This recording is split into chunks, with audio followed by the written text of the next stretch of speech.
है दोस्तों आप सभी लोगों का अपने यूट्यूब चैनल में स्वागत है। तो चलिए दोस्तों आज का सेशन हम लोग स्टार्ट करते हैं। दोस्तों आपको पहले हम बता दें कि इसके पहले एक्सरसाइज 1.1 का क्वेश्चन नंबर 1 to 6 क्वेश्चन आपको हम करा चुके हैं, ठीक है। यदि आप उस वीडियो को अभी भी नहीं देखे हैं तो इस वीडियो के डिस्क्रिप्शन में उसका लिंक दिया गया है, आप वहाँ से जाकर पहले उस वीडियो को देखिए, फिर आप इस वीडियो को देखिएगा, ठीक है। तो चलिए दोस्तों आज के सेशन में हम लोग स्टार्ट करते हैं क्वेश्चन नंबर 7 से, ठीक है।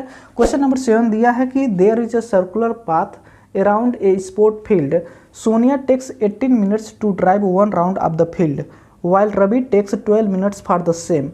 Suppose they both start at the same point and at the same time and go in the same direction. After how many minutes will they meet again at the starting point? ठीक है। तो दोस्तों question ने ये कह रहा है कि मान लीजिए सोनिया कोई एक लड़की है, ठीक है, जो कि एक सर्कुलर फील्ड है, ठीक है। तो उस सर्कुलर फील्ड में जो सोनिया है, अगर सोनिया यहाँ से ट्रेवल करती, मतलब सोनिया अगर यहाँ से चलती है, ठीक है, तो ये सोनिया 18 मिनट लेती है।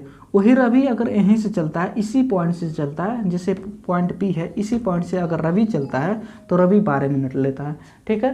क्वेश्चन ने ये कह रहा कि सपोज करिए कि दोनों लोग एक ही पॉइंट से चलते हैं, जैसे सोनिया और रवि दोनों पॉइंट पी से ही मान लीजिए चलते हैं, ठीक है। तो आपको ये बताना है कि बताइए कब दोबारा उसी पॉइंट पे मिलेंगे, आपको ये चीज़ बताना है, इस बात को बताना है, ठीक है। तो दोस्तों आपको हम बता दें कि सबसे पहले इस क्वेश्चन को करने के लिए सबसे पहले आपको यहाँ पे लिखना है कि टाइम टेकन बाय सोनिया। मान लीजिए हम लिख दें कि टाइम टेकन बाय सोनिया कितना टाइम लेती है, 18 मिनट से लेती है, ठीक है। उसके बाद आपको हम यहाँ पे लिख दिए हैं कि time taken by Ravi. Time taken by Ravi का मतलब रवि कितना समय लेता है, तो 12 मिनट से लेता है, ठीक है। फिर आपको करना क्या है कि आप इन दोनों का एलसीएम ले लेना है, ठीक है। एलसीएम लेने के लिए सबसे पहले आपको हम बता दें कि इस पूरे एक्सरसाइज में हम लोग जब भी एलसीएम निकाल रहे हैं उस टाइम हम लोग किसका यूज कर रहे हैं, प्राइम फैक्टराइजेशन मेथड का, ठीक है। तो इस क्वेश्चन में भी हम लोग क्या यूज करेंगे, प्राइम फैक्टराइजेशन मेथड का। तो यहाँ पे मान लीजिए 12 है, ठीक है। 12 का जब प्राइम फैक्टर्स ऐसे एलसीएम जैसे निकालते हैं तो 12 को आप लिख सकते हैं 2 × 2 × 3। अब यहाँ पे देखेंगे कि 2 कितने बार आया है, 2 बार आया है, तो 2 बार जब आया है तो इससे लिख सकते हैं 2 पे पावर 2 × 3 और 3 पे पावर कुछ भी नहीं है तो यहाँ पे 1 है, इस बात को सभी लोग जान रहे हैं, ठीक है। 18 को आप लिख सकते हैं 2 × 3 × 3 बराबर 2 पे पावर 1, ठीक है। यहाँ पे 3 देखिए 2 बार है तो यहाँ पे 3 पे पावर हम 2 लिखे हैं, इस बात को समझ पा रहे हैं। अब आपको हम बताए थे कि एलसीएम है, तो एलसीएम जब भी निकालते हैं तो देखिए जैसे यहाँ पे भी 2 है और यहाँ भी 2 है, लेकिन एलसीएम में जिसका पावर ज़्यादा रहेगा उसको हम लोग यहाँ पे लिखते हैं, ठीक है। इस बात को आप समझ पा रहे हैं, एक मिनट, ठीक है। इस बात को आप समझ पा रहे हैं कि जैसे यहाँ पे 2 पे पावर 2 ले लिए हैं, ठीक है, जो हाईएस्ट पावर रहेगा उसी को लिया जाएगा। 3 पे पावर यहाँ पे 1 है, 3 पे पावर यहाँ पे 2 है, तो 3 पे पावर 2 को लिया जाएगा। इस बात को समझ कर एलसीएम में ऐसा किया जाता है।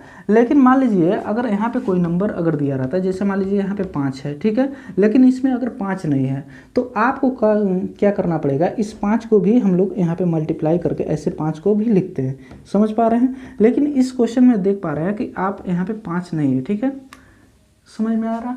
अगर मान लीजिए किसी एक में रहता है, जैसे यहाँ पे 5 है, अगर यहाँ पे 7 है, तो इस दोनों को भी आपको एलसीएम में यूज करना पड़ता है, ठीक है। तो आशा करते हैं आपको इस बात को समझ में आ गया। अब हम लोग को एलसीएम इक्वल टू मिल गया, 2 का स्क्वायर 4 हो गया, 3 का स्क्वायर 9 हो गया, तो 4 से 9 में गुणा किया तो 36 मिनट्स हो गया, ठीक है। हेंस कहने का मतलब ये हुआ कि ये 36 मिनट के बाद जो दोनों ये हैं, ठीक है, सोनिया और रवि, ये दोनों 36 मिनट्स के बाद दोनों एक ही पॉइंट पे क्या करेंगे, दोबारा फिर से मिलेंगे, ठीक है। तो ऐसे करके लिखा जाता है, hence after 36 minutes Sonia and Ravi will meet again to the starting point, ठीक है। तो ऐसे करेंगे, ठीक है, समझ गए बातों को, इस बात को। तो चलिए दोस्तों आज के लिए बस इतना है, मिलते हैं फिर से नेक्स्ट वीडियो में। दोस्तों आपको फिर से हम बताना चाह रहे हैं कि यदि आप अभी भी इस चैनल को सब्सक्राइब नहीं किए हैं तो सबसे पहले चैनल को सब्सक्राइब करिए, उसके बाद बेल आइकन को जरूर दबाइए, ठीक है, क्योंकि अगर बेल आइकन को आप दबाए रहेंगे तो आपको हर एक नोटिफिकेशन मिलता रहेगा, ठीक है। तो चलिए दोस्तों मिलते हैं नेक्स्ट वीडियो में। थैंक यू दोस्तों, आज के लिए बस इतना है। थैंक यू दोस्तों।